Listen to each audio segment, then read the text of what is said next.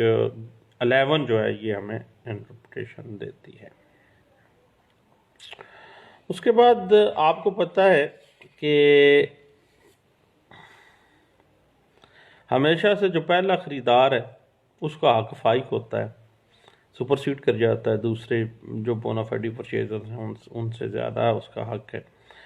تو اس بات کو 1998 MLD پیج 536 میں بھی انٹرپریٹ کیا گیا تھا۔